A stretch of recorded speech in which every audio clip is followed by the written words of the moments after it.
আজকের এই ভিডিওর আলোচ্য বিষয় সেটা খুব গুরুতর, সেটা ভীষণ সিরিয়াস।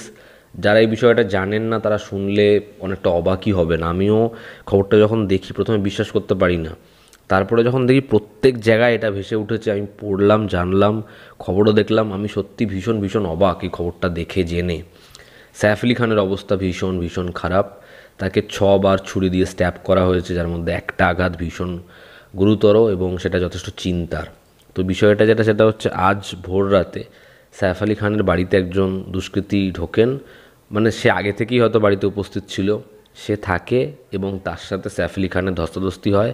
সেখানে সাইফ আলি খানকে সে 6 বার ছুরি দিয়ে স্ট্যাব করে, যার মধ্যে একটা আঘাত তার শিরদাঁড়ার কাছাকাছি লাগে এবং সেটা ভীষণ চিন্তার। এবার ইনভেস্টিগেশন চালু হয়েছে।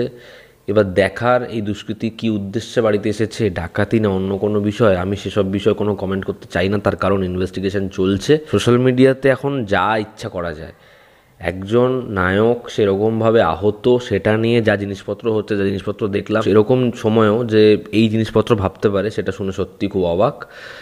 যাই হোক, তো এটাই বলার যে এটা খুব সেন্সিটিভ একটা সময়, যে এরকম একজন অভিনেতা তার বাড়িতে এরকমভাবে দুষ্কৃতী ঢুকে পড়ছে, যেখানে তদন্ত করে এটাও জানা যাচ্ছে যে রাত্রি 12:30টার পর বাড়িতে আর কেউ ঢোকেনি। তো মেবি সে আগে থেকেই বাড়িতে ঢুকেছিল। তো কীভাবে এটা সম্ভব, কীভাবে এটা হলো, সেটা তো পরবর্তী সময় ইনভেস্টিগেশন কমপ্লিট হলে জানা যাবে। এবং আমি এমন কোনো স্টেটমেন্ট দিতে চাই না যেটা আমার মন গড়া বা আমি নিজের মতো করে বানিয়ে ক্যামেরা অন করে বলে দিচ্ছি, যেরকম জিনিসপত্র মানুষ করছে আর কি, যেটা দেখে খুব খারাপ লাগে। তো এটাই হচ্ছে বিষয়, যে এটা খুব খুব মানে হতাশাজনক। সে তাড়াতাড়ি সুস্থ হয়ে উঠুক সাইফ আলি খান, তার পরিবারের লোকের আশ্বস্ত হোক, সে খুব ভালো থাকুক, এটাই চাইবো। এবং সাইফ আলি খানের টিম তারা জানায় যে এই বিষয়টা যেরকম হয়েছে সেটা যেন সেরকমই থাকে, এটাকে ম্যানিপুলেট করে সাধারণ মানুষের কাছে যেন বিকৃত না করা হয়।